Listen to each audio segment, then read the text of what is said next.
The story starts with a demon king introducing his 4 new heavenly kings. First is Urmunder, the formidable flame knight. Following him is the Sylphid, the intense storm mage. Then we have the Geonome, the earth barrier knight. And last but not least, there's Uchimura Dennosuke, the newly summoned soul from another world and overseas agent. The demon lord called in the Salaryman, letting him know he'd been summoned to this world after noticing his hard work. He ordered him to join his army. This was the story of a regular salaryman, Dennosuke Uchimura, who was just trying to climb the corporate ladder in Japan. Out of nowhere, he found himself transported to a different realm. While trying to make a name for himself abroad, an old lady on a scooter crashed into him. When he came to, he was face to face with the Demon King, his mind racing with questions. The Demon Lord informed him that he was now one of the 4 heavenly kings, serving as the overseas agent. To Dennosuke, it sounded more like a job title than anything else. He couldn't understand why a salaryman would be chosen for such a prestigious role. The Demon Lord, sensing his confusion, explained that he appreciated Dennosuke's skills. He pointed to a paper detailing Dennosuke's 5 years at his company, where he learned the local language, trained employees, and led the opening of a new factory. Impressed by his experience, the Demon Lord believed he was the ideal candidate for his arm. He appreciated the recognition, but switching to the Demon Lord's army sounded unbelievable. This wasn't just a career change. He would be going off the deep end as a human. Instead of a career upgrade, it sounded more like a downfall. He realized that he must find a way to refuse. The Demon Lord then informed him that in his army, he would be treated as one of the 4 heavenly kings, and he promised him a salary and authority equivalent to an executive in his world, and he would also get subordinates and his own private quarters. The offer was so good that he had no reason to refuse. The Demon Lord also mentioned that he could send him back to his original world as he had no right to force him, which made him realize that this demon was even better than the bosses he had in his own world. After saying that he was worth that much, the Demon Lord waited for his answer. Before he was about to refuse, he recalled a memory when he was trying to convince his boss but was forced to follow the orders, and all his efforts were for nothing because they sent him to another country. Uchimura responded that he was just a useless failure, and that a failure like him shouldn't be handed over to someone like the Demon Lord. The Demon Lord's response was to tell him not to take a fool's words to heart, because fools only value what they see and never recognize the work done behind the scenes. But he saw his efforts, so he thought that he wanted him, and that he could maximize his potential. So he wanted Uchimura to understand that it wasn't him who decided if he was worthless, and it wasn't even his former boss. But the Demon Lord summoned him because he believed he was necessary. Once again, he asked him if he would continue to serve fools and get crushed or serve the Demon Lord and be recognized. Uchimura froze for a moment and Urmunder stepped up. She said that she didn't believe such a weak human could serve as one of the 4 heavenly kings, and that's why she was against it. Uchimura agreed with the girl. The Demon Lord wanted to test Uchimura to show his worth. He said that he would decide after seeing his true strength and asked if there were any objections. Uchimura tried to explain that he had no strength, but Ur found it interesting. Without letting him speak, she dared to ask him to stop her deadly strike. Uchimura unsurprisingly didn't do anything and accepted his death, but before she kicked him, the Demon Lord stopped her and said she was being too hasty. Urmunder tried to explain that she was trying to assess him. The Demon Lord said that when her emotions flare up, her vision narrows, and that was her flaw. He told her to look at Uchimura because he passed out from the shockwave of that attack just now. Urmunder didn't expect him to pass out like that. She then asked if he had some magic or special abilities, but the Demon Lord responded that he was just a regular human. She then asked if he chose a regular human as one of the 4 heavenly kings in their Demon Lord's army, and he confirmed her. She got mad and didn't accept this even if it was the Demon Lord's opinion. She made a logical point by saying that the Demon Lord's army was filled with monsters and demons, and if a useless human joined them, he would be eaten alive. The Demon Lord responded that it was true that Uchimura lacked physical strength and special powers, but it was too soon to judge him as useless. When Uchimura finally got up, he started freaking out and said he couldn't stop that kick. The Demon Lord said he wasn't asking for physical strength and what he was looking for was his abilities. He asked what he did at his last job. He responded like he was in a job interview and said he mostly handled negotiations with clients and workers, and it was tough due to cultural differences. The Demon Lord seemed satisfied with his answer and said he would give him a suitable test. Uchimura felt even more nervous by this interdimensional job acceptance test, and he was shocked when the Demon Lord assigned Urmunder as his escort. He felt like he was stuck between a hammer and an anvil. In the end, he had to take this test following Urmunder. He didn't give any hope in these 4 heavenly kings' jobs because he thought he was just a washed-up salaryman who got transferred overseas, but recalling what the Demon Lord said, he realized that even if it was a little, he wanted to live up to the Demon Lord's expectations. Before sending him off, the Demon Lord explained that his army was currently negotiating with nearby tribes for unification, including groups like the Salamanders and the Werewolves. The negotiation process was still undone, according to Erminder. The Minotaur tribe had massive bodies and horns, making them a formidable demi-human race. They definitely wanted them in their army, but the negotiations have stalled, and his test was to handle these negotiations with the Minotaurs. He wanted Uchimura to earn their trust with his negotiation skills and bring them into the Demon Lord's army. This was a lot harder than a job acceptance test at Google. Erminder stated that if he succeeded, she would acknowledge him, but warned him that many were severely injured after getting trampled by the Minotaurs. Back to the present, Erminder scolded him for walking so slowly. He asked her about what he was supposed to do now, and she responded that she would take him to meet the Minotaur and he was going to negotiate.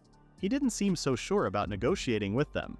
Erminder explained that the Demon Lord's army was expanding right now, so they needed to recruit any forces that could strengthen them, no matter how small.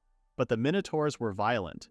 When Erminder said they arrived, he found the room a bit too big, but she explained that he would understand once he met him. While Erminder opened the door, Uchimura once again reminded himself that he must give it his all to meet the Demon Lord's expectations. But his reminder didn't have any effect on his terrified face when he saw the Minotaur tribe's leader Tarius, and he was sure this would be the place where he would die. The resolve he had 5 seconds ago shattered completely, and he froze. Seeing his reaction to Tarius, Erminder spoke first and said they had come to negotiate.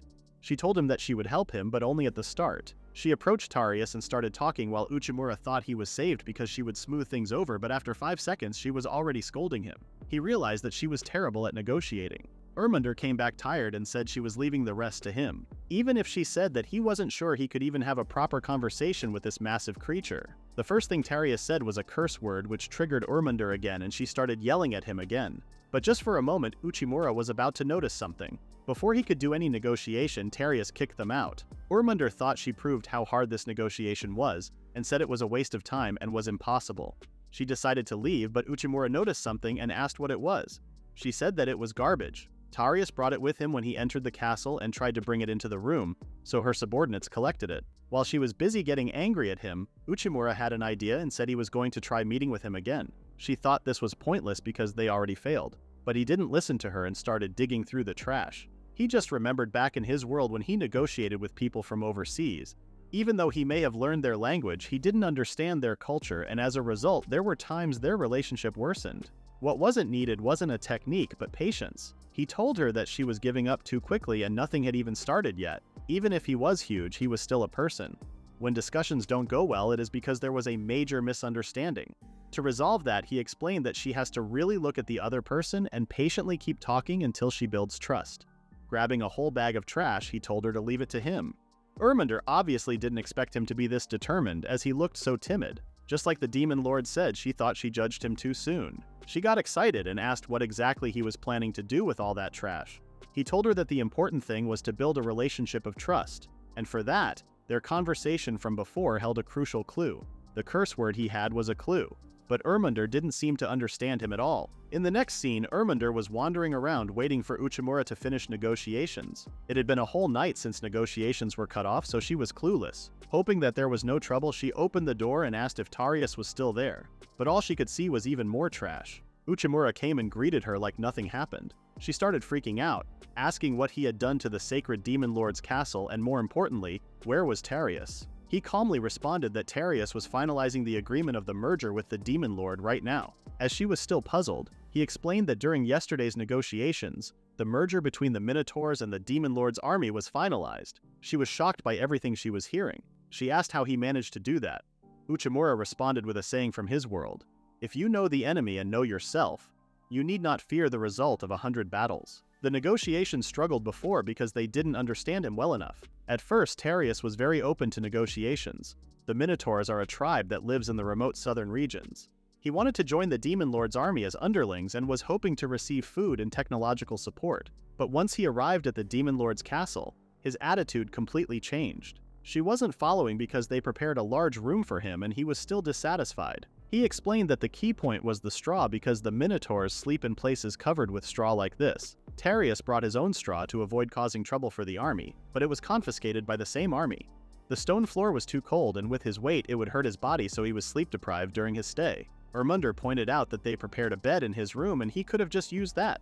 He responded that he thought he might break it because of his weight, so he was really considerate. But she said that he could have said what he wanted from the start. Uchimura stated that it wasn't that he didn't say it, he couldn't say it, and the clue to that was the curse word he said. Urmunder was even more confused now. He said that ever since he came to this world, spoken words had been automatically translated, and even dialects get translated into similar local languages. The curse word he used meant small. He was worried about breaking the bed and wanted something bigger, but it was hard to convey his intentions with words, causing miscommunication. He was sure Tarius was anxious too, not being able to express his intentions during such important negotiations.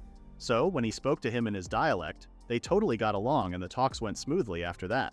The moment Urmunder accepted Uchimura's ability, the Demon Lord summoned himself and said noticing things that others normally wouldn't was his talent. He just received the agreement, and with this, Minotaurs were officially part of the Demon Lord's army. With that, Uchimura was welcomed as a new member of the 4 Heavenly Kings, and Urmunder acknowledged him. After that, he told him to hold out his right arm. The Demon Lord gave him the mark of the 4 Heavenly Kings and he accepted it. After getting the bracelet, Urmunder raised her fist to him and he thought she was cheering for him. She then yelled at him to raise his arm too and then clashed their bracelet. She explained that in her tribe, this gesture meant welcoming him as one of them. She seemed embarrassed, so she told him not to get the wrong idea, as she hadn't completely accepted him yet. While watching her scold Uchimura, the Demon Lord thought this negotiation was originally something Urmunder should have resolved. But this was fine because when they helped each other and complemented one another, it created an organization where people could mutually support each other. Uchimura was a light and its radiance would spread to others and eventually it would light up the entire army. He was really looking forward to his growth. With that, Dennosuke Uchimura, appointed one of the 4 Heavenly Kings of the Demon Lord's army, started his journey. Uchimura and Urmunder were informed about their next negotiation job in the next scene. The Demon Lord stated that his army needed to strengthen its power by cooperating with emerging nations in the surrounding areas. Among them, the Ogre tribe was especially influential. The Ogres have a military force close to the Demon Lord's army, making them a powerful ally but a dangerous enemy.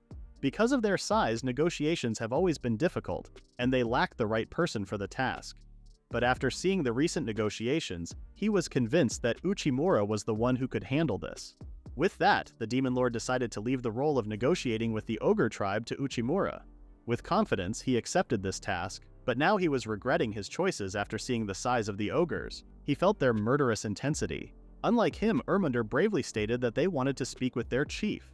The Guardian Ogres let them inside, and while going to the leader's room, Urmunder mentioned that the Ogre tribe was in a league of its own. It had vast territory, and its soldiers were highly trained, rivaling even the Demon Lord's army. Uchimura figured that it was basically like negotiating with a rival corporation's big company. Ogre added that the problem was their leader. The chief of the Ogre tribe, Ogre, was a tough adversary. Ogre was indeed a one scary leader. When Urmunder said they had important business from the Demon Lord's army, he stopped her and told them they weren't allowed to speak, move, or answer without his command. After that, Urmunder backed off and held back. It wasn't hard for Uchimura to figure out how powerful this person was, because even hot-headed Urmunder was holding back. Ogre knew that they wanted to submit to their forces and stated that he would make an exception and allow it. But he had one condition. He wanted them to bring the Demon Lord's head. Urmunder couldn't believe her ears. Ogre wanted an answer in the moment, but Urmunder was still in shock. There was no way she could answer that immediately, but if she refused carelessly it would cause trouble. Uchimura stepped in and used his negotiator's face. He said that they would return to the Demon Lord's army and consider it for now. He then thanked him for taking the time to meet with them despite his busy schedule, grabbed Urmunder and left. When they were finally out, Urmunder released all her anger and started screaming. Uchimura tried to calm her down and explain that this was what he wanted. His goal was to make her angry and sabotage the negotiations. The Ogre chief had no intention of negotiating.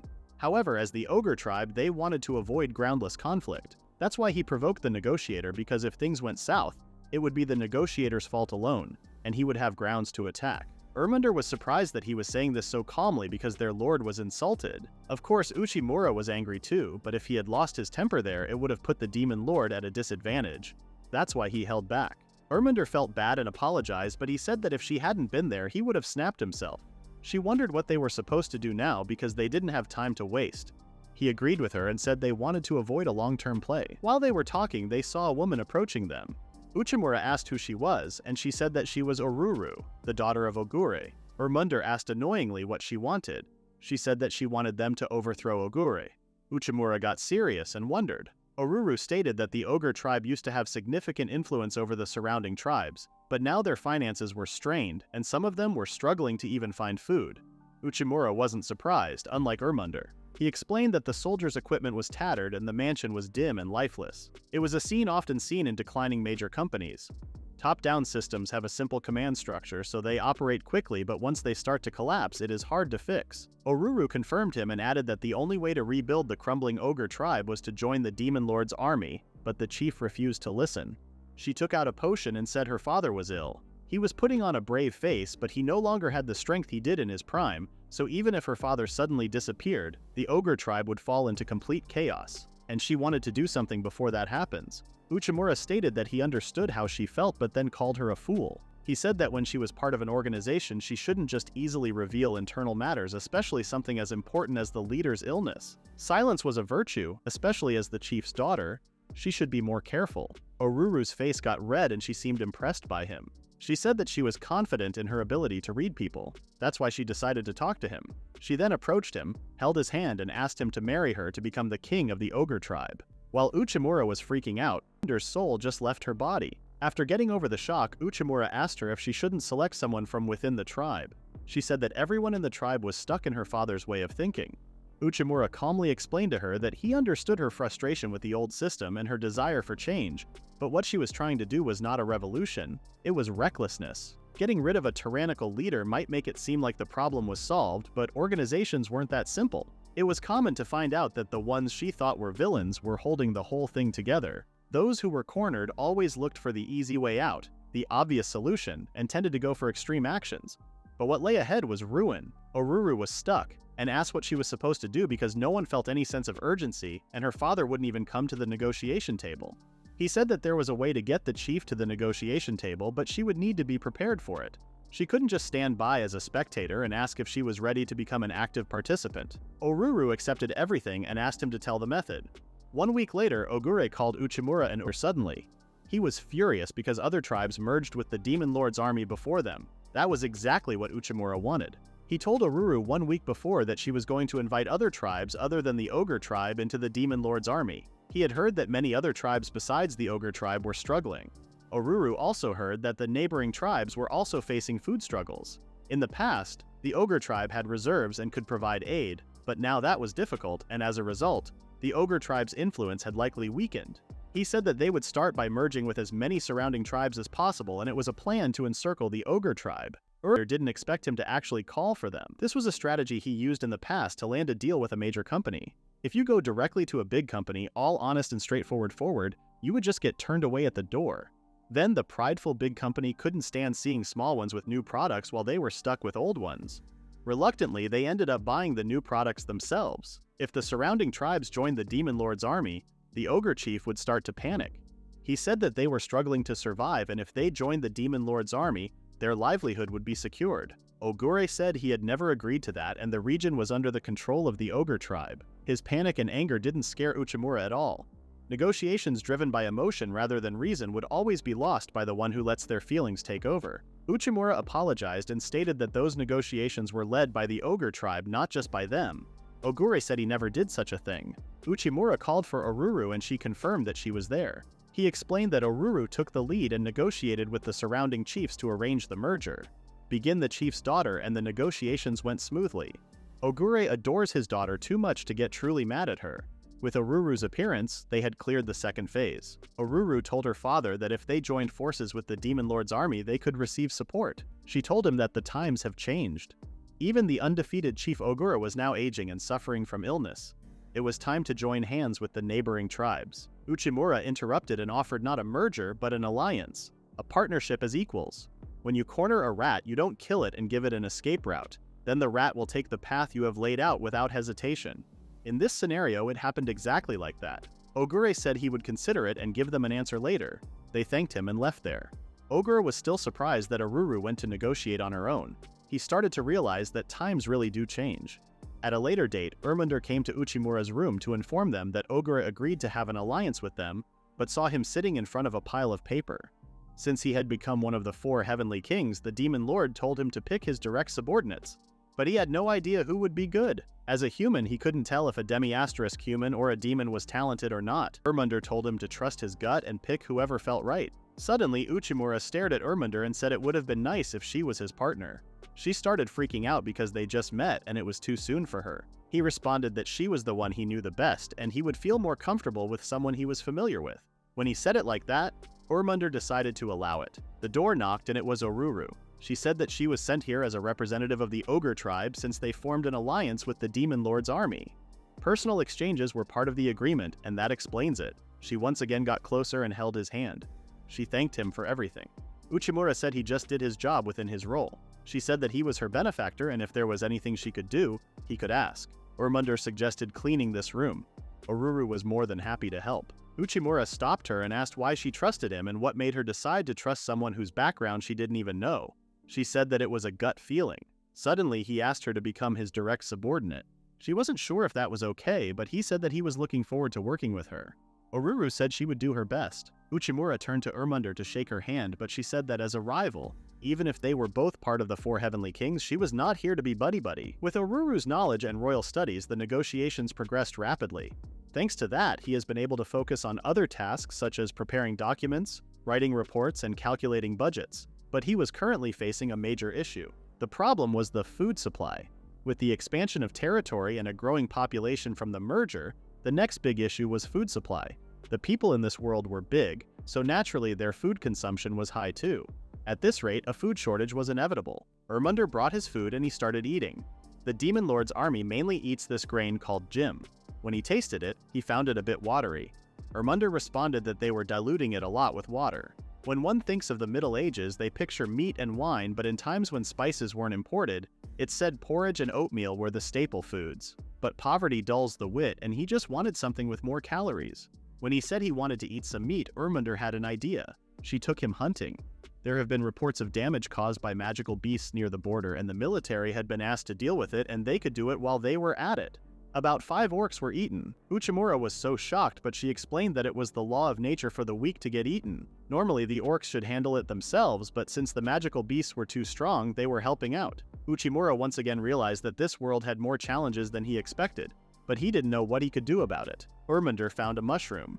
This area was known for edible mushrooms, which were a valuable food source for the orcs. While she was explaining, a giant boar appeared, and she calmly continued to explain that since this thing showed up, the area had become a danger zone. She then told him to back away slowly and she would take it down. She started to attack the boar with the same kick she did when they first met. While she was attacking the boar, Uchimura realized that the boar moves in a flat, two-dimensional way, so it was bad at perceiving height, and that's why she attacked from above. It was obvious that Irmundr was an experienced warrior. Irmundr was attacking the monster without resting, and Uchimura was amazed. The way Irmundr was handling it was proof that she was a monster too. But if this were just about driving it off, that would be fine, but the goal was a hunt. Wild animals possess body parts designed to kill eternal threats. Sturdy horns, powerful fangs, and sharp claws were all specialized body parts for tearing flesh and skin to kill their target. But humans had no strong horns, sharp claws, or hard fangs. They were incredibly fragile and low on killing ability. That's why they sought substitutes. They sought externally for the killing power they didn't naturally possess.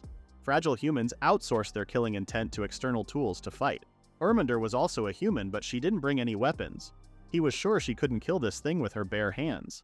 She said that she couldn't finish it off like this and decided to get a bit serious. A light came out of her body, blinding Uchimura and the monster. Her body transformed and created armor. She said she didn't like using this magic since it takes time to turn back, but she had no choice.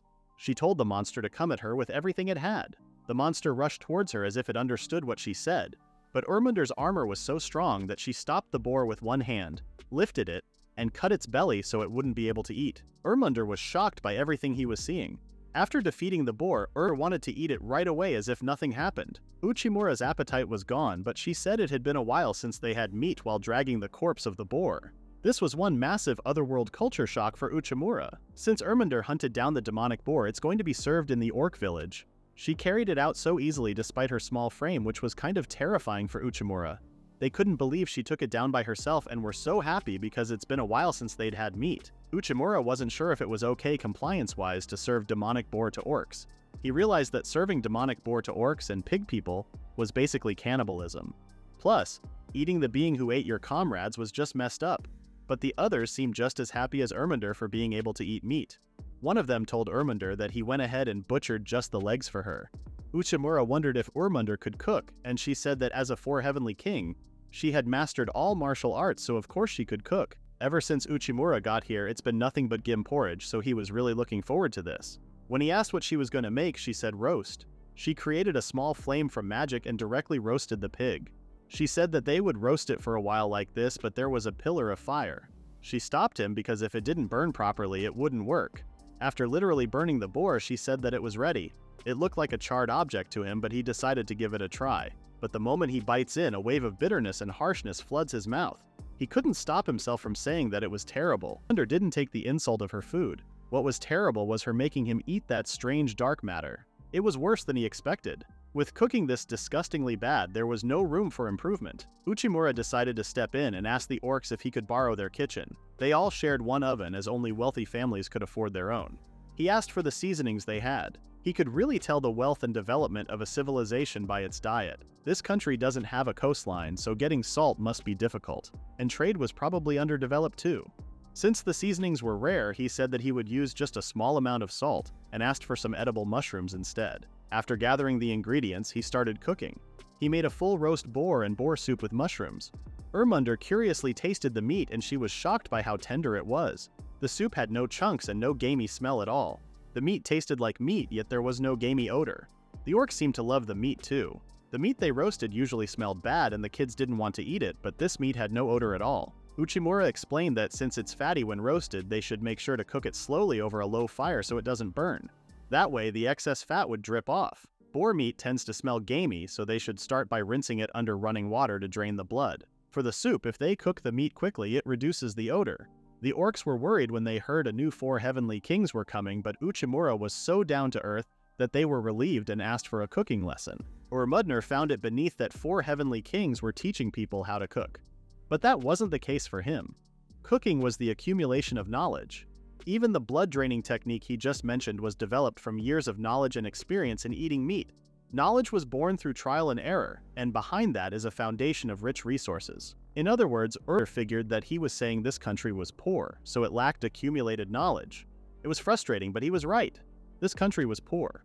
Compared to the surrounding great powers, it was small and weak. The people were struggling to even find food. But that was exactly why they must change, and this was the duty of the 4 heavenly kings. Uchimura loved the enthusiasm she had and agreed with her. She admitted that he was a tough one to figure out as he made her think this much from just cooking. It was getting dark, so she said they should head back soon before it gets dangerous.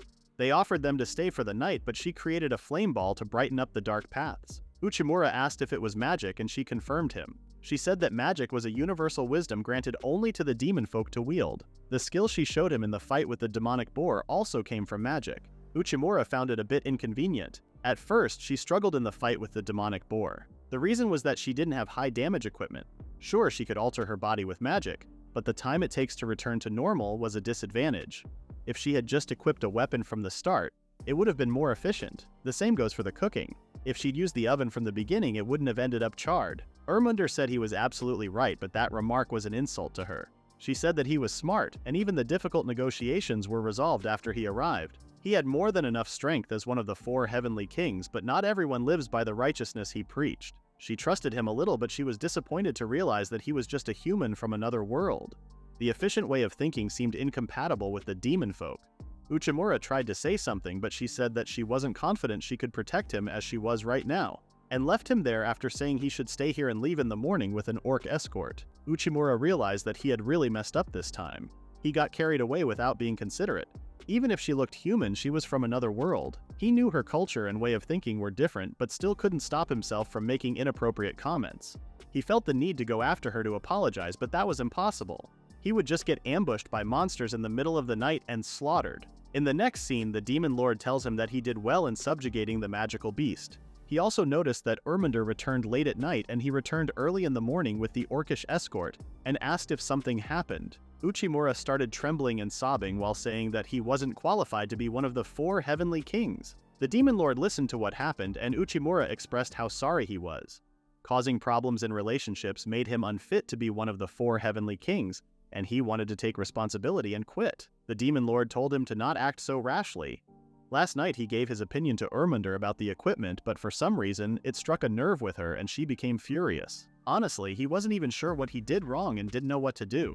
The Demon Lord considered this a good opportunity and told him to resolve Ermunder's misunderstanding and make peace. This was a direct order from him. He didn't expect a direct assignment from the Demon Lord over a simple man-woman argument. The Demon Lord stated that it may look like just a relationship problem, but it would be a good lesson in understanding this world, so he should make sure he succeeds. He accepted with enthusiasm, but he had no idea about what to do. The picture of her calling herself incompatible kept coming to his mind. He realized that this was another world. Even if things looked the same, they were different. He shouldn't judge things by his own standards and acknowledge the fact that this world has its own way of measuring things. That should be key to solving this matter, so he started to think. There were two races here, the demi-humans and the demon folk.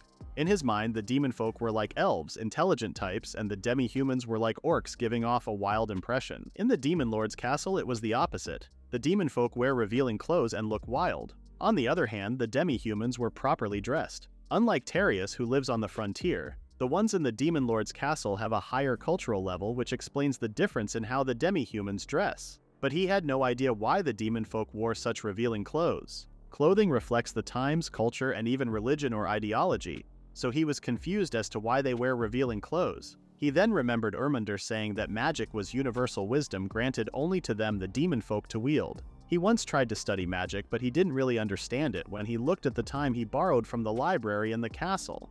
Especially the part where it said to master magic, strengthening the body was essential. He thought learning magic was all about studying knowledge, but they were actually recommending bulking up. At first, he thought it was some kind of meathead idea, but this was the truth. To demon folk, magic wasn't a skill, it was an ability. A strong body and a sharp mind, just like those, being able to use magic was part of their status. For the demon folk, using magic is probably the same as having physical strength. That's why Ermunder got angry when her magic was criticized. She felt like herself was being denied. In his world, fashion was about status, culture, and self-expression. Wearing clothes represented something. But for the demon folk, it was their bodies that showed self-expression. That was the cultural misunderstanding between their worlds. Displaying their beautiful bodies was how they expressed themselves. Now he understands that Ermunder wasn't an exhibitionist. She was expressing herself. Thanks to the Demon Lord's orders, he had realized the truth of this world. But there was one serious problem. He didn't know how to make peace with her. He didn't know how to express himself. In every idea that came to his mind, his own common sense was getting in the way, and he couldn't make a proper decision. Meanwhile, Oruru finished her woodchopping work. She noticed Ermunder sitting alone like an evil god. She asked what she was doing, and Ermunder started crying her eyes out, saying that Uchimura hated her. Oruru couldn't understand what kind of situation she was in right now. She first calmed her down and gave her herbal tea to warm up. She then asked what exactly happened. Ermunder started crying again and said that he didn't compliment her body. Oruru was obviously puzzled. When Ermunder told everything, she told her that it was her fault. Ermunder was expecting her to defend her, but it felt like she just threw her under the bus. But Oruru responded that it was no good even by the standards of the demi-humans. Ermunder explained that she wore revealing clothes and even cooked him a meal, and even took down a demonic boar by herself, but Oruru couldn't see how any of that would increase someone's affection for her. She said that demon folk and humans have different values. Since Uchimura was human, he doesn't think exposing skin is a good thing. When asked what he thought, he said a nympho. Ermunder was shocked and defended herself by saying that she was covering all the important parts. She didn't understand how that wouldn't make demon folk feel shame. She realized that all the times she had been trying to show off to him had a negative effect, and her likability had plummeted. Ermunder couldn't believe this and started having a meltdown. When she asked Oruru what she should do, she said that on her first day as his secretary, Uchimura said something. He told her that people weren't gods and that no matter how much you prepared, sometimes you would still fail. People can't control fate after all, so you shouldn't be afraid of failure. Everyone makes mistakes, but what matters is what you do after all. He believed a person's true nature was revealed after they failed. There was no shame in failing, and you should only blame yourself if you don't do anything after failing. Uchimura was that kind of person, and he wasn't the type to complain about one or two mistakes. She told her to not worry and to trust in him. She agreed with her and decided to clear up the misunderstanding. In the next scene, Ermunder and Uchimura see each other while they are both looking for each other. They both spoke at the same time, and Uchimura said her body was super sexy, while Ermunder said she wasn't a nympho and she just wanted him to compliment her body. They were both shocked, but Uchimura said he just wanted to compliment her body, but he didn't have the right words, so he ended up blurting out something blunt. She also explained that she just wanted to make sure she wasn't seen as a nympho, and there was no hidden meaning. Uchimura said that he had been trying to figure out why he made her upset, and then realized that he didn't know anything about her or this world, so he apologized. Urmunder found him very honest and said she was the one who should apologize. She said that she got emotional and left him in the forest. He definitely felt like his life was in danger. Uchimura then pointed out that they recognized each other's mistakes and learned more about each other, which would make them great partners. Urmunder responded that it wasn't the worst thought. He seemed relieved by her answer. She didn't expect a sudden confession from him, so she was still blushing. 2 days later, all the alliances were in the Demon Lord's throne room. The Demon Lord stated that the alliance with the Ogre tribe and the unification of the 7 tribes greatly expanded the Demon Lord's army. One human's contribution was key to that unification. Therefore, he would like to honor that person here. Uchimura stepped forward and introduced the other tribe leaders to the new members of the 4 Heavenly Kings.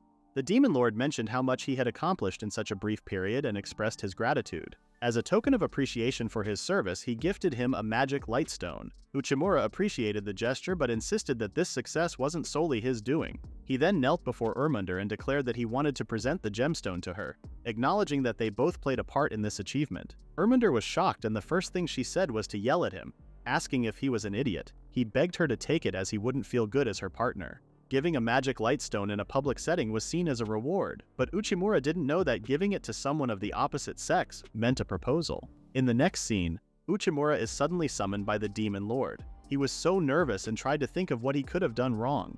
He had done everything he could over the past few months, but still, he wasn't sure if he wasn't enough to meet the Demon Lord's expectations. Before the Demon Lord could say the reason why he summoned him today, he bowed down to him and started apologizing. The Demon Lord was confused and asked what the meaning of this was. He started begging for another chance and said he would do anything. The Demon Lord relieved him by saying that his only flaw was his low self-esteem and no one thought he was unfit. It was actually the opposite of why he called him.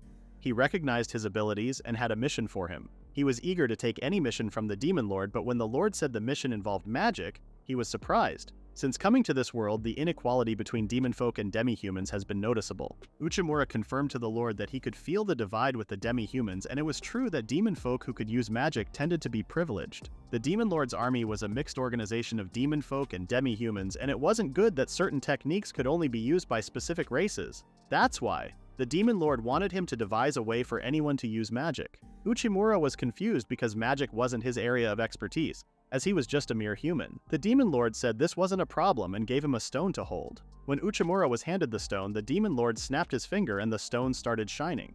This was the true power of the Magi-Light Stone. The Magi-Light Stone is a gemstone formed by demon folk compressing their magical power inside, said Gemstone. These vast amounts of compressed magic power could be used as an external source. Demi-humans have less magic power, but using the Magi-Light Stone could solve the issue of insufficient magic power. He entrusted this to him, and it was up to his judgment how to use it, and he was assigning him another expert in magic research. This relieved Uchimura because he was a complete novice when it came to magic. Having someone who could handle research and development would be a great help to him. But the Demon Lord said that there may be a concern, and that was exactly why he entrusted this task to him. This expert was one of the 4 Heavenly Kings, the fierce storm mage Sylphid. He was going to carry out this mission with her as his partner. Uchimura had heard that Sylphid was an expert in magical techniques and asked if she wasn't the perfect specialist for this. The Demon Lord confirmed him but warned him to stay on his toes because Sylphid was a formidable opponent. Uchimura left the Demon Lord's room and wondered if he should head to her room right away because apparently she had already been informed about their partnership. Urmunder was watching him secretly, proudly thinking that he was moving up the ranks smoothly. She thought he was trying to secure his position. Uchimura arrived at Sylphid's room and knocked on the door. A girl opened the door and asked who he was. Uchimura introduced himself and asked if Sylphid was there. She was Belinda, Sylphid's assistant. Uchimura asked where she was, and she said that Sylphid was currently on long-term leave. Uchimura was shocked because the Demon Lord said they had an appointment today. Belinda apologized and told him to come back another day. Uchimura noticed her glasses and her bags. He acted like he was understanding about this matter, and when Belinda was trying to close the door, he held the door and asked if he could speak with her instead. Urmunder, who was watching them from a distance, thought Uchimura was hitting on another woman. Belinda tried to get rid of him by saying that she was a bit busy with something else right now. Uchimura apologized for bothering them and said there was just one thing he needed to confirm. He said that she was one of the 4 Heavenly Kings, Sylphid, and wanted confirmation from her. She calmly responded that she was her secretary, but Uchimura listed 3 reasons for his claim. First, those glasses were strange for a demon folk who values physical strength. Second was her name. He was familiar with the organizational chart of the Demon Lord's army, and there was no one named Belinda. And the third reason was that the Demon Lord said Sylphid was in disguise and slacking off. Sylphid was shocked that he knew who she was and still tested her. He apologized for being rude, but he thought it would be rude to point it out right away. But as she had heard, Uchimura was a clever man. She admitted that she was Sylphid of the 4 Heavenly Kings and asked why he came here. He wondered the reason why he hid her identity because he also heard she usually wore something like a costume. She thought the reason was obvious but still explained that if her identity was revealed, she would get a ton of work dumped on her. Uchimura said he was hoping they could make a tool together that lets one use magic, but she refused. She also refused that she was informed of this mission and asked why she would make something that's already been made. She put a stone on the table and explained that it uses a mineral that easily absorbs magical energy as a base when a Magellite stone is embedded into it. Inside it, magical concepts were woven into a multi-layered structure, allowing the use of multiple spells. As she said, it had already been made from the start. This was the device she had created after years of research. Uchimura found this amazing and wanted to start mass production right away, but she said that it costs 10 million G to make just one. She said that they were using plenty of rare Magellite stones, so it wasn't a surprise for it to cost that much. She told him to go ahead and mass produce it. However, he liked if he could come up with that kind of budget. She said she could only do this much for the non-demon folk to use magic, but she had no idea what to do with the cost. The real issue was to figure out how to mass produce such an expensive magic device. She told him that even if she had to do a headstand, she was not giving him any funds because she already spent all the research budget and added some of her own personal money. Uchimura tried to think of a way and said that if this magic device used a lot of Magellite stones because it could cast multiple spells, they could make a device that could only use one spell. This is one way of thinking about achieving breakthroughs. Instead of just adding more functions by deliberately removing some, she could create a new product. She seemed interested in this idea and said if it's only a single spell, they could use lower-grade Magellite stones that would reduce the cost significantly. She asked his name again and told him that it was the first time she had seen someone think like that, which made him an interesting person. Suddenly, a black flame covered her body and she said that she was pulling an all-nighter to make a new decision, and he was going to help him. Meanwhile, Urmunder noticed that she locked the door and freaked out. The next morning when the sun rose, Uchimura and Sylphid seemed worn out. With the dark circles under her eyes, she said that turning a flash of inspiration into reality overnight was genius. Uchimura never thought he would be forced to help without a wink of sleep. They called the magic device Rosemarin. Previously, complex circuits and high-grade Magellite stones were required to store multiple spells, but by limiting it to a single spell, they had achieved a huge cost reduction.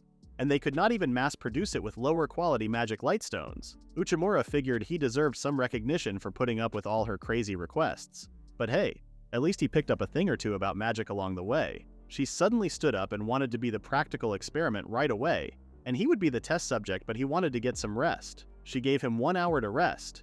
He stood up to get something to eat and take a nap. Before he opened the door, Urmunder kicked open it and asked what he was doing staying till the morning. Uchimura was already on the floor, passed out. After that, he told what happened, and she said he should have said that from the start. Uchimura didn't know if he needed to report that to her. She scolded him for even thinking that after giving her the Magellite stone. He had no idea how it was related to this. Sylphid saw the S-rank Magellite in her hand and asked if she could use it for the experiment. Urmunder asked if she was Sylphid and wondered where that strange woman was because she was wearing her costume. She responded that it was just her and Uchimura here. Since she was here, Sylphid asked her to join the experiment. Uchimura explained that it was an experiment with the magic device. They were testing if someone without magical aptitude could use magic. He thought she was busy, but agreed to join the experiment. He didn't want to bother her, but she said that she was good at magic, which would be useful for a magic experiment. Sylphid wanted to set it to a simple fire spell, and she was letting her use the training grounds her army uses as an exception. Suddenly Oruru came and called Uchimura for an urgent matter. He asked what was going on, and she said that it was an emergency and wanted him to prepare for battle. A large number of Ashiatadori, a giant bird species, have appeared and are attacking several villages. They requested the 4 Heavenly Kings to deploy to each village as special forces. Urmunder immediately got on board. Since Urmunder was the strongest force, they would have them go to at least 3 villages and dragged Urmunder out of the room. When they left, Sylphid commented that this was a chance to test the new magic device. They went to the open, vast land with no obstacle. Sylphid gave him the device and told him to try it out. Uchimura was unsure about its safety, and Sylphid was not helping him by saying he would just lose a hand if it failed. There was no other option, so he started the testing. Sylphid told him to imagine the stone in his hand as part of his body and focus on the power that was flowing into his hand. With the blood flowing through the stone from all over his body, she told him to visualize it circulating as if holding his breath and tightening the core of his body. When she told him to accept it as a natural movement, Uchimura succeeded in creating a small flame with his hand. He was shocked to see its success. The vast area suddenly started filling with the ashiats and he was ready for the field test. It was the perfect timing for Sylphid, and she wanted him to exterminate them with that. She told him that if he didn't fire soon, he would get caught in their charge. Uchimura threw the ball like a rock and hit the monster. If he spaced out after hitting just one, he would get trampled, so he didn't stop. He continued to use magic and defeat the monsters one by one. He was so happy that the magic device was effective, and more than anything, even someone powerless like him could fight as a real force. But he wasn't quick enough to defeat them all before they reached him and faced the giant monster. Just when he thought he was going to die, Sylphid saved him. He tried to use the magic stone again, but it didn't work, so Sylphid had to intervene. After clearing them out, she asked why he suddenly stopped using magic halfway. He showed the stone and it seemed like it was overloaded. Using magic repeatedly burns out the Magilite stone itself, proving that a low-rank stone wouldn't cut it. He responded that this wasn't the only problem. Fire magic poses a serious fire hazard in an area like this farmland, and it's unsuitable for dealing with birds and beasts. They would need to adjust the settings once again. Suddenly, little villagers came out from the bushes, surprising them. At night, Uchimura cooked the ashiatadori meat and shared it with everyone in the village. He mentioned that everyone was happy to have meat after such a long time, and it seemed like the research on wild game dishes had quietly paid off. He always thought all demi-humans were strong, but there were also people like the cat Sith, who weren't very strong. Sylphid mentioned that she had also remembered why she started making magic devices in the first place. The village she lived in was a demi-human village, and they couldn't use magic and struggled in poverty. As a demon folk, she wanted to help her fellow villagers and started developing magic devices. She said that research without purpose stagnates, and she might have forgotten her original intent and lost sight of the purpose of her research. She said that the true purpose of a researcher is to save the powerless, and she needed to make this plan succeed. They sat next to each other and started thinking of a way to achieve success. She said that the concept was sound, but wondered how they avoid wearing out low-rank stones and still manage to exterminate birds and beasts. Uchimura thought about it for a moment and then had an idea. He said that if using magic causes wear and tear, then they just don't use it. He requested Sylphid to make 10 of the magic devices they made. They had enough stones in stock, so making them was possible, but it was impossible to make improvements in this village because they lacked the proper equipment. She said that it was fine and they would work. The next day, Uchimura once again stood up against the monsters. As they were coming right at him, he confidently said he would show them a breakthrough. Uchimura placed the stones in the field, and with one snap, he activated them. The magic device emits a sound when activated. During the practical experiments, it was found that this activation sound was effective against birds and beasts. Perhaps it was a sound they disliked, but the key point was that this sound was emitted while hardly consuming any Magilite stone. In other words, it is effective for pest control without using magic. The Magilite stone itself wasn't consumed, allowing for long-term use. It was a magic device that met both cost and performance requirements. That concluded the report, so they went and informed the Demon Lord. Not only did they complete the pest control mission, but they also made effective use of the magic device and carried out this reform with cost and maintenance in mind. So the Demon Lord congratulated them. Uchimura informed the Demon Lord that they tested if it was effective against other birds and beasts. It was also found to be effective against demonic boars and wolves. If they distribute it to other villages, they could expect similar results. With fewer pest attacks, the farmers would be able to focus on their work and crop yields should increase. The Demon Lord realized that he had left no room for error, so he ordered Sylphid to begin mass production of Rosemarin and distribute it to the villages once ready. Before she excused herself, she told Uchimura that she was grateful. Thanks to him, the research that had stalled is now moving forward, and not only that, he reminded her of the research's true purpose, so she was grateful to him. She added that she owed him, and if he ever needed something, he could rely on her. She then gave him a combat magic device that was loaded with fire magic. She improved it from withstanding 10 shots to being able to fire 30. Uchimura was shocked that she was also improving it while running the Rosemarin experiment. Sylphid said it was because she was a genius and called Uchimura an overseas agent. The Demon Lord pointed out that someone else had come to acknowledge Uchimura. Although it was one right after another, he had another mission to assign him, and that was to pioneer new trade deals. The Demon Lord's army has promoted self-sufficiency, especially in the production of grains like Jim, which have been their main export products. However, with the current merger policy, the growing population meant the consumption of grains kept increasing.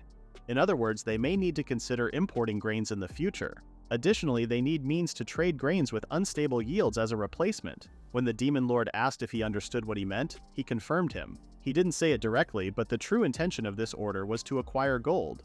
Naturally, trading goods means exchanging them for gold. Acquiring gold was the foundation for expanding the nation. The Demon Lord asked if he was a merchant in his previous world, and technically he was a businessman. But in his previous job he did sales as well, so being called a merchant wouldn't be wrong. The Demon Lord counted on his skill and had him handle this negotiation alone. Since he was puzzled, the Demon Lord explained that if they were opening up a new trade, they would need to negotiate with other nations. However, given the current situation, he can't send 3 of the 4 heavenly kings abroad. Uchimura realized that it was to keep their forces here and wondered if there was a reason for that. He said that he would head abroad on his own and there was no need to worry. He said he would start by securing the trade goods, but the Demon Lord told him that it wasn't necessary because their trade goods were Rosemarin. He was shocked because Rosemarin was the exclusive technology of the Demon Lord's army, and letting such newly developed technology leak so easily. The Demon Lord explained that there weren't many researchers with Sylphid's level of skill, and it would be difficult to imitate it right away, even if they eventually did. It wouldn't be a problem because even if technology can be stolen, knowledge cannot be taken. Uchimura was taken aback by this speech. The Lord said that gold, goods, and people all form the foundation of a nation. But when war breaks out, everything can be plundered, but knowledge cannot be stolen. The knowledge they have learned and nurtured cannot be taken, and a nation with many people who possess knowledge becomes a powerful state. As long as talented individuals like him were with the Demon Lord, he believed that they would come up with even greater technologies. Besides, once someone understood the theory behind Rosemarin, it was easy to replicate, so it was wise to turn it into profit as soon as possible. The Demon Lord asked him which kind of country would be best to sell to first. He responded that if they were aiming to acquire gold, a wealthy nation would be most suitable.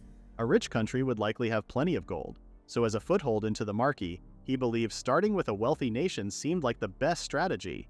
The Demon Lord knew a country that fits the criteria, a notion located next to the Demon Lord's army's territory, the Golden Country Rampage Kingdom. In the next scene, Uchimura wanted to go shopping with Ermander. He said that he had never properly visited the market at the Demon Lord's castle. Ermander connected the dots and realized that this was a date. That day she dressed in a carefully chosen outfit and waited for Uchimura. The day before, she had rushed to Oruru in a panic after Uchimura asked her out on a date. To her, a date was like a one-on-one duel, so she figured she needed the right gear. She initially picked out her most revealing piece of underwear, thinking it would be perfect, but Oruru quickly advised her against it, saying if she wore that, Uchimura would be totally cringed out within 5 seconds of meeting her. Uchimura was human, so eccentric outfits were a no-go. Something elegant and cute with a bit of decorative flair would be the best option. Wearing something like that was embarrassing for Ermander though. Back in the present, Uchimura arrived and apologized for asking her to join him on such short notice. He then complimented her outfit. She thanked him politely, but inside she was silently thanking Oruru for the advice. She asked Uchimura where they were headed, and he replied that they were going to conduct a market survey. Ermander felt a bit disappointed. It was just work after all. At the first market, the seller immediately recognized Uchimura. Word had spread among the merchants that a human in strange clothes had become one of the 4 heavenly kings. Apparently, it was already a popular rumor. Merchants, after all, keep track of political situations and rumors, gathering information as they trade across various countries. Some kings even use their networks for intelligence gathering. Uchimura asked if the seller had any goods from the Rampage Kingdom. The man told him to wait a moment, then brought some items. Rampage was known as the Land of Gold, with one of the highest gold productions in the region. Because of this wealth, doing business there was easy, so long as one didn't upset the king. Uchimura seemed puzzled, so the seller explained further. The king of Rampage, despite his young age, was known as a capable ruler, but was extremely moody. Things could turn dangerous if someone angered him. Once, a merchant caught distributing counterfeit goods provoked the king's wrath and was reportedly fed to crocodiles. Uchimura was shocked. He asked if there were any merchants who could negotiate directly with the king, bypassing the usual channels. The seller replied that this was impossible for ordinary merchants, but there was one notable exception. A major merchant known as Butagarian. Butagarian traveled between nations and had an extensive information network. His remarkable foresight made him valuable to the king, allowing him to conduct business directly. He was known for buying up goods that others overlooked and selling them later at massive profits, making a fortune in the process. However, there were also dark rumors about him. Some said he was involved in human trafficking and illegal drug trade. Additionally, every country where he'd done business had eventually collapsed, earning him the secret nickname, the Merchant of Death. Putting those thoughts aside, the seller asked if Uchimura needed anything else. Uchimura replied that he would take all the golden dishes and asked to see the most expensive item in the shop. The seller brought out a pair of silver cups for couples decorated with gemstones. Without much thought, Uchimura bought both. Erminder approached him, commenting on how he ignored her to buy up all the luxury goods. Uchimura then asked the seller to prepare one of the cups, which he gave to Erminder as a thank you for her help that day. Erminder was taken aback, realizing they now had a matching set with magilite stones. She asked playfully what he planned to do with the other cup, and Uchimura responded that he intended to sell it. This earned him a scolding. The next morning, Uchimura was ready to leave for the Rampage Kingdom. When Uchimura arrived at the Rampage Kingdom, he was taken aback by the bustling crowd. He made his way to the royal castle, relieved he had arrived without any trouble. To gain an audience with the Rampage King, he needed a solid pretext, so he used his position as one of the 4 heavenly kings. His claim of visiting to pay his respects upon assuming office seemed to hold up. And then, there he was, the Rampage King. Uchimura expressed his sincere gratitude for the audience and introduced himself. The king, who already knew of him as an overseas agent, had heard that he was reasonably competent in practical matters. However, he seemed irritated, as if Uchimura should have known more about him. Uchimura hadn't expected the king to have investigated him so thoroughly. The king questioned why he hadn't come sooner. It had been a while since Uchimura was appointed, so he'd had plenty of time to pay his respects immediately. Terrified, Uchimura bowed deeply and apologized for the delay, feeling as though things were going downhill before they'd even started. His main goal was to negotiate with the king, a process that often resembled a psychological battle. In negotiations, the higher status party holds the advantage, but with the king's display of intimidation, the power balance had shifted entirely, giving the king a significant upper hand. The king then asked why Uchimura had really come. Knowing it couldn't be just for a simple greeting, Uchimura stood up and presented the gifts he had brought, but the king, enraged, blew them aside, angry that Uchimura would offer what he considered third-rate trinkets. Realizing his mistake, Uchimura quickly presented the Rosemarin. The king initially dismissed it as a low-grade, poor-quality magilite stone. Uchimura explained that this Rosemarin held the power to repel magical beasts. It was a tool developed exclusively by the Demon Lord's army and had not yet reached other countries. Given that the Rampage Kingdom was renowned for its gold, he assumed they must face issues with gold mining. Uchimura mentioned that he'd heard about rock golems, magical beasts that appeared in the mines and disrupted excavations, necessitating specialized guards. With Rosemarin, however, these beasts would flee, allowing miners to work safely and reducing the cost of hiring guards. The king, ever skeptical, demanded proof, saying he only believed in what he could see for himself. But the king's method of proof was terrifying for Uchimura.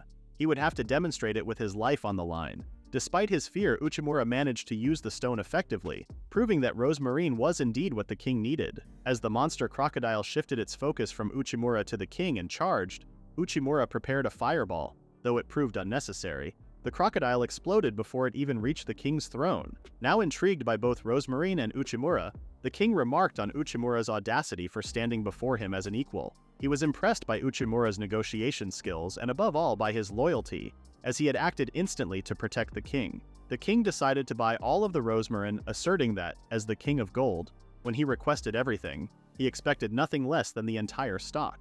Without hesitation, he ordered Uchimura to hand over every stone he had. After the king's generous amount of order, he asked Uchimura if he had learned how to use magic. Uchimura was shocked that they even investigated that. The king said that he had taken a liking to him, and because of that, he ordered 100 more sets from him. Uchimura was overwhelmed by the excessive orders coming from only the Rampage Kingdom. Oruru mentioned to him that 300 orders in just 1 week was impressive, but what's more impressive was the Rampage Kingdom's financial power. Oruru asked how much he sold each Rosemarin for, and she was shocked when he said it was 500,000 G. She did the math and asked how he even managed to sell 150 million G worth of Rosemarin in just 1 week. He explained that he used a technique called the anchoring effect from psychology. The anchoring effect was a psychological technique where, in uncertain situations, people base their decisions on the first piece of information they receive. Since magic devices were an unknown product, there was no fair price for them, so the seller could decide the price. But no matter how high the price is, it's meaningless if the buyer isn't convinced. So he showed the luxury items first. By showing luxury items previously, he implanted the idea that what he was introducing was a luxury item. This made the king perceive the Rosemarin as a luxury item. He learned this technique in his previous world. When he was a salaryman, a top-notch salesman taught him this during his time in sales. After that, he got demoted for shady dealings with clients, but that wasn't the point now. Another fellow secretary came and informed them that they got another order for 100 more sets. Oruru realized that even producing the Rosemarin for domestic distribution was tough, and Sylphid was going to scold her again. Uchimura said they were prioritizing areas that suffered major damage from magical beasts right now, so production numbers shouldn't be a problem, and they would make those export products no matter what. Once enough Rosemarin used for repelling magical beasts was distributed, purchases would settle down. But of course, once its magic power ran out, replacements would be necessary, and this would take about a month. A superior product like that would be purchased almost indefinitely. Uchimura smirked with the satisfaction of everything going exactly as he planned. However, 1 month later, his satisfaction was gone because they wanted to cancel all the products they ordered. The girl apologized for the sudden request and repeated that they wouldn't buy their products anymore. Uchimura asked why they should be doing that, and the girl informed him that the king decided to buy from somewhere else. Apparently, a merchant he has close ties with was selling an equivalent product and the price was half of theirs, so from now on, they were going to buy from there. Uchimura couldn't believe what he was hearing. He thought a copycat couldn't be sold on the market. Even if a skilled technician disassembled and analyzed it, it was too soon. And if it's not a copy, he started to think about another method. He realized that it might be the black market. The Rosemarin was distributed to areas that suffered severe damage from magical beasts. But if magical beasts don't attack as much, the unused Rosemarin could be resold on the black market. But he couldn't think of anyone who would go out of their way to remove it from areas facing serious magical threats and sell it. While he was lost in his thoughts, Erminder came and told him that the Rosemarin he distributed wasn't working at all. They went to the area and she explained that complaints were coming in from various villages, saying the magical beast repellent stones they received weren't working. Thanks to that, she had been running all over the place. Uchimura was looking at the hole in the ground. It was clear that someone had dug it up. He also remembered that Sylphid reported a sudden increase in domestic demand. He wanted Erminder's help until night for something. At night, a group of people with robes came to steal the stones and they got them. He figured out that they stole the Rosemarin distributed domestically and sold it to the Rampage Kingdom. This way they incur no costs, so they could sell it as cheaply as they wanted. Uchimura asked who was behind this. The robbers started attacking Uchimura, but he didn't even flinch because Erminder was with him. Erminder created noticeable damage to the robbers and they retreated. Erminder was going to chase them, but Uchimura said there was no need for that, as he had already set the bomb. Meanwhile, the merchant who stole the Rosemarins was presenting the new ones to the king. The king commented on how schemer Budagarian was and asked what kind of trick he used, but Agarian responded that this was a top secret. The king thought being able to prepare the same product as the Demon Lord's hidden gem in such a short time would make him a very skilled merchant, but Agarian responded that if the king desires something, he would prepare it immediately. After all, a merchant's job was to provide customers with what they wanted, and for that purpose, he wouldn't be picky about the methods he used. The great merchant Budagarian has two nicknames. One is the Prophet, and the other is the Merchant of Death. The answer to gaining immense wealth was to buy low and sell high. This is the essence of being a merchant and the simplest solution. That's why merchants are always searching for profitable goods. When they hear of something profitable, they scramble in all directions. He thought the simpletons were too late. Merchandise that's been handled by many already has no value. A true merchant buys at the stage when no one notices and no one knows. That's why a good merchant is sensitive to information and has foresight. When he heard that the Demon Lord's army contacted the Rampage Kingdom, it immediately clicked for him. He saw this as a business opportunity. The Demon Lord's army may have been a small country, but the Demon Lord was a cunning one, and if he made a move, he figured he could get in on some profitable business, so he acted. The product these guys traded, which he obtained through secret channels, he was surprised by it. It meets the demon of the Rampage Kingdom, and is easy to transport and fetches a high price. Such excellent products were rare, so he quickly had craftsmen try to replicate them. But he was told imitation would be difficult.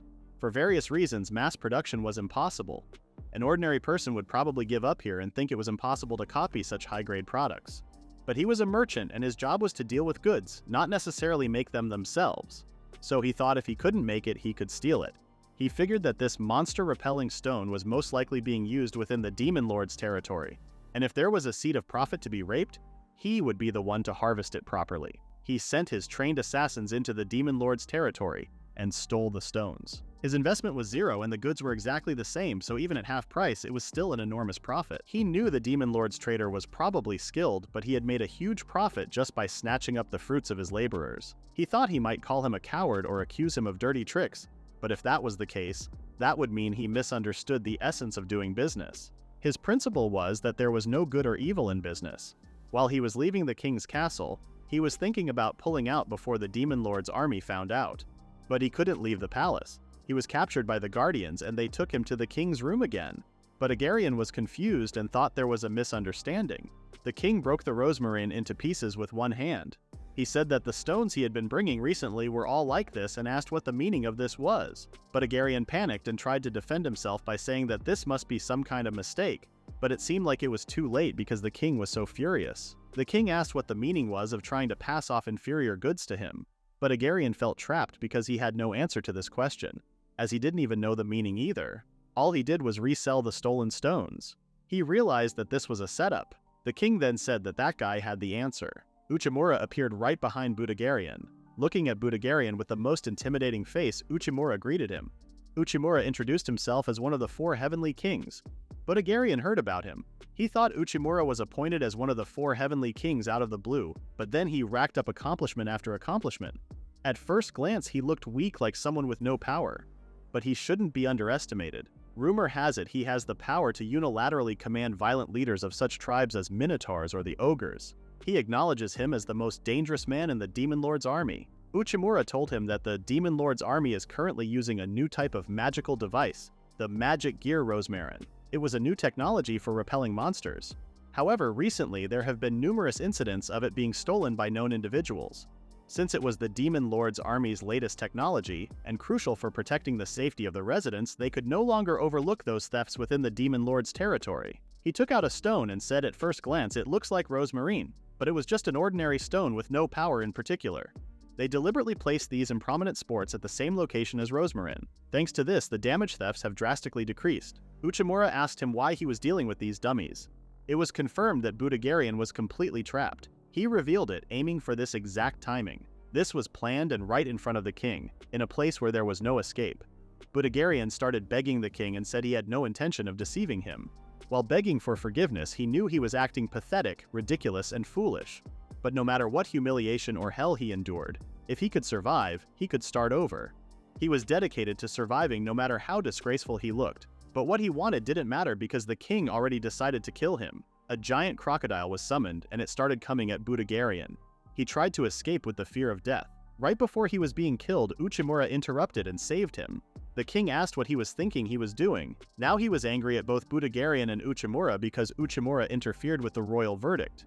He wanted to expose Budagarian's crimes and he allowed him to be present, but he had never permitted him to meddle in his judgment. This amounts to foreign interference in their nation's affairs, and he asked if he was prepared for the consequences. Uchimura stated that he only interfered with the crocodile, and as for him, he intended to speak up. His brave talk led to an increase in the king's anger. The king told him to speak his mind while he was getting ready to kill him. Even Budagarian was sure that this wasn't the attitude of someone willing to listen. The king told him to state his opinion if he truly had the spirit of self-sacrifice to risk his life and defend that man. Uchimura responded that it wasn't self-sacrifice. The reason he was speaking up here and now was entirely for the king's sake. He told the king that if he disposed of Budagarian, this kingdom would fall. Uchimura explained that if Budagarian was disposed of here at this place, at worst, the kingdom could fall. For the sake of this country and the king, he can't just abandon him to die. The king was puzzled.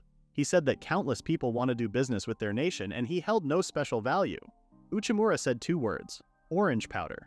Rampage Kingdom was built on gold mining, but in recent years, both the amount mined and the veins themselves have been decreasing. That's why efficiently extracting gold from the mined ore is crucial. The key to making that possible is orange powder. By adding magic power to this special power, one can extract only the gold from the ore, and the one handling this powder is Budagarian. The king said they could leave it to another merchant if necessary.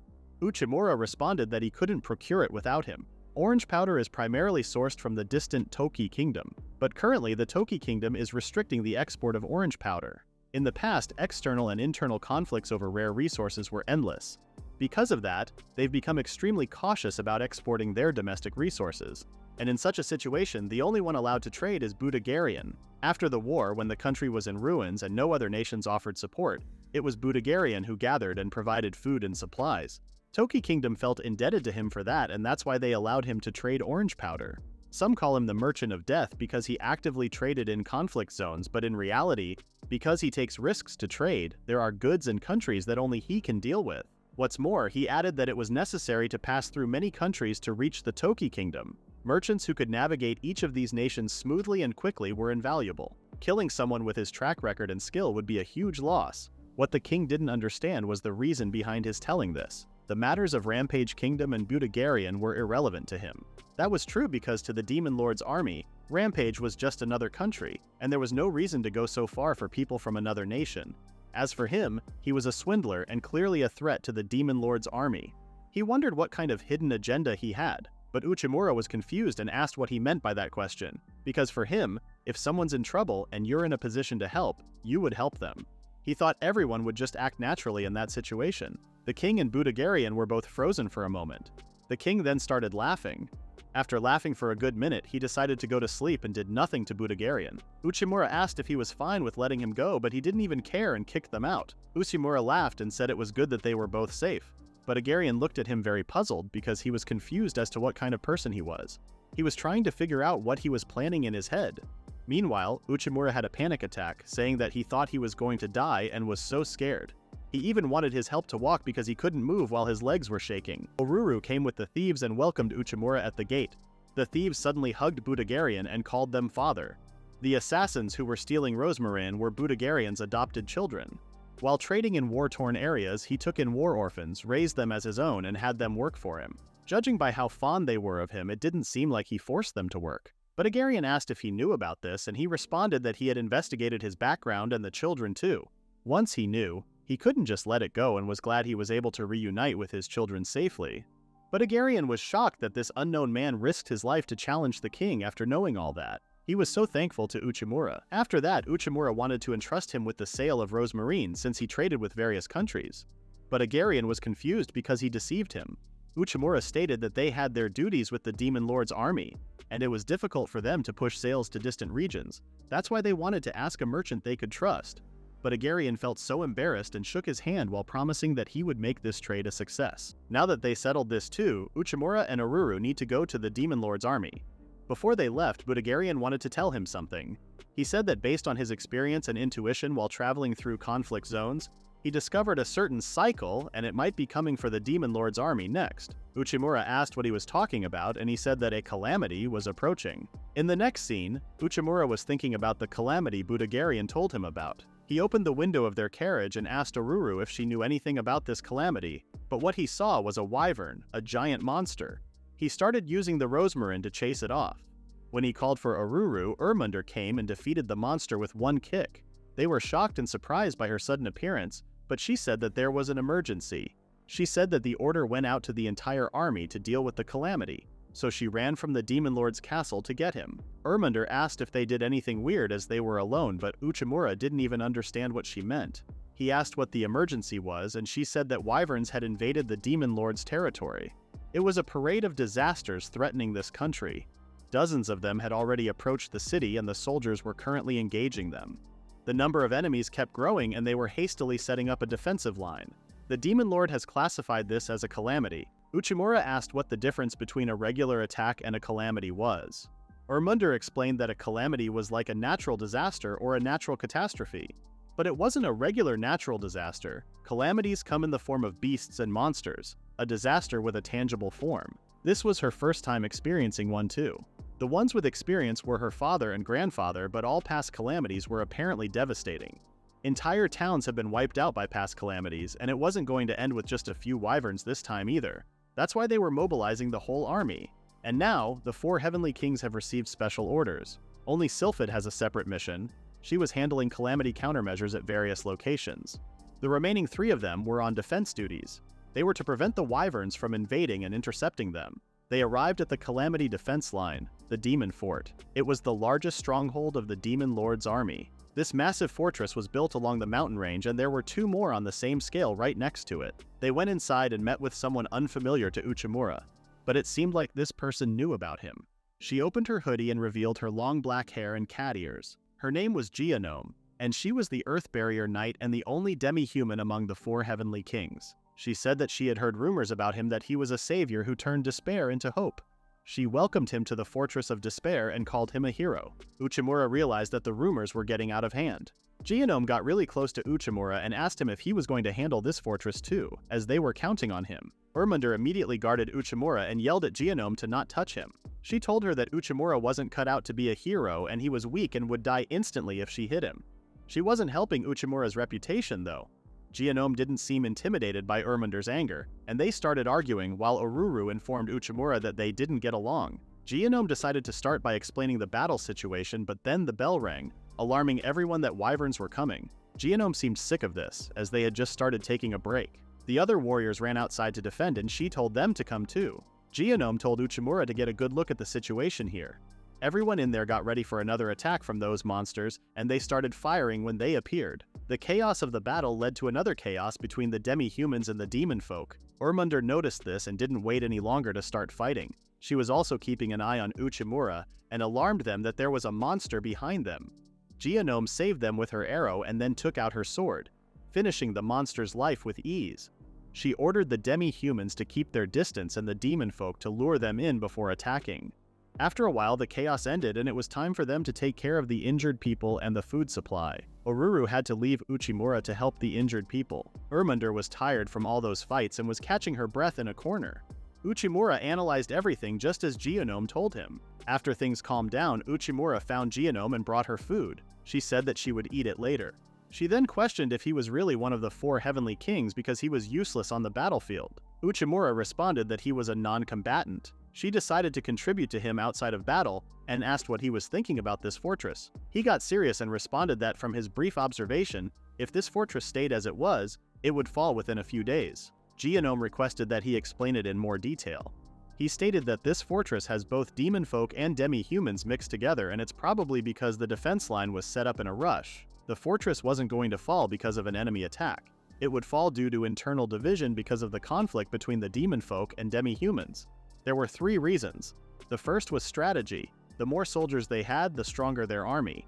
That's why both demon folk and demi-humans must have been gathered together without caring about the difference. But the demon folks and demi-humans tactics are completely incompatible. Demon folk rely on magic, and they use a centralized command with one leader, so even if they are well coordinated, they struggle to adapt quickly. On the other hand, demi-humans use weapons in combat, and they fight in small groups based on their species. They are flexible with fighting in small units, but their combat strength is low. Combining different types of soldiers isn't necessarily bad, but a poorly planned mix of races could be a fatal mistake where they will be holding each other back in such situations. The demon folk waste magic from beyond their range while the demi-humans are forced into close combat where they will have trouble. Their strengths are wasted and their weaknesses are emphasized. The second reason was logistics. Maintaining an army requires a lot of supplies, and currently the supply isn't sufficient, especially for water and food shortages, which are caused by the mix of different races. The difference in consumption rates is leading to a supply shortage. The demon folks' food consumption is on a completely different level, probably because of their high physical abilities and use of magic. And this difference is becoming a problem. Naturally, whether there's an active battle or not, the soldiers need to eat. Just the presence of demon folk who eat a lot puts a strain on the food reserves to the point where it reduces what's left for the demi-humans. Geonome mentioned that the neighboring fortress only had to defend against 1 attack while they were on their 5th. Whenever there's a battle, their consumption increases, but when they ask them to share food, they refuse because they need it to maintain their current upkeep. And with that, including all of that, the third reason was a psychological issue that stems from racial discrimination. The 2 races conflict, and there's a deep divide in treatment, culture, and status. And this is a battlefield, so even if they usually suppress it, on the battlefield they no longer have room for consideration or restraint. It's often said that working together builds bonds, but it doesn't. Negative emotions aren't easily wiped away. Ignoring that problem and incorporating it into tactics is like suicide. Due to the unique nature of the battlefield, friendly fire and killing one's own allies can happen. He concluded that the current situation was very dangerous. Geonome stated that she understood him and asked what he would do to solve this. As expected, he was on the spot with everything. These were all the difficult issues she noticed but couldn't solve. So she was asking him what he would do. Uchimura asked for a map and wanted her to show him the map of the area around the fortress. She showed him and added that the land around the fortress was poor, so the food supply wasn't adequate. The roads are well maintained, so transportation should be easy, as Uchimura thought. There was also an abandoned village. It used to be inhabited, but the land was barren, and it was abandoned after the merger plan. Uchimura came up with a plan that would solve everything. Geonome got curious. When Uchimura told her about the plan, She agreed that they could solve everything with the plan. Genome then wondered if he was a commander in his original world. He said that he was a complete amateur when it came to combat, but this time, the issue was managing personnel. He was able to use his experience from his old world.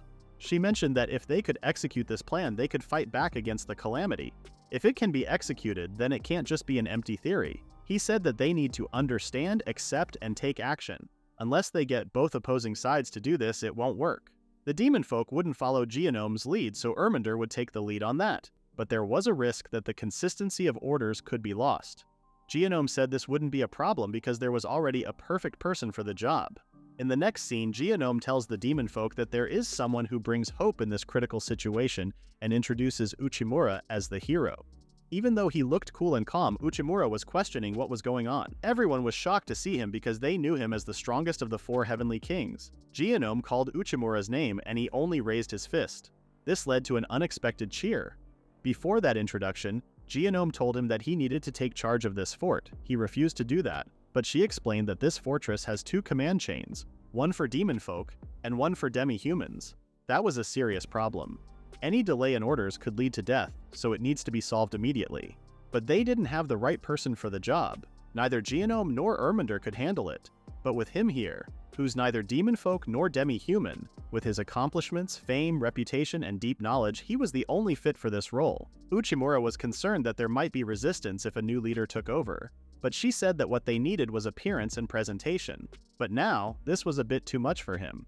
But still, his job was to lead these soldiers, so in that case, he decided to play this role to the very end. He told the soldiers to listen and introduced himself even though it was embarrassing. He stated that this fortress was in a critical state.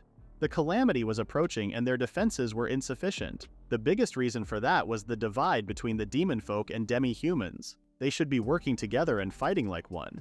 But he said that this was impossible. Years of conflict and grudges can't be solved easily, and this situation won't change in one go. However, right now the Calamity is threatening their nation. He started yelling that he wanted to protect it and save this country. And to do that, they must be thinking that if they weren't divided, they could fight together. The soldiers seemed hyped up and agreed with him. Uchimura then told them that he was going to break the chains holding them back. With his plan, they could fight without any strike. The soldiers were more than ready to follow Uchimura now. After gaining their trust, Uchimura explained the plan. The operation was called Sword and Shield. First, the mixed units will disband and only the demi-humans will defend the fortress.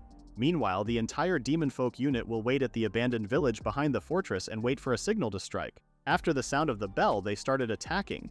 The demon folk are highly mobile and would fully utilize their mobility, and the objective was straightforward. By dividing the roles between demon folk and demi-humans and assigning specific tasks to each, they could focus on their own combat. This reduces strife and simplifies coordination. As a result, their combat strength will increase, and this was what exactly happened. The wyverns were defeated and it was time for everyone to return to their base. Genome admitted that she didn't expect this much. Thanks to the strategy coming together, they were able to unleash their true combat potential, but the real essence of the plan started now. That is the end of the recap at Chapter 23. Please read the pinned comment about the next part.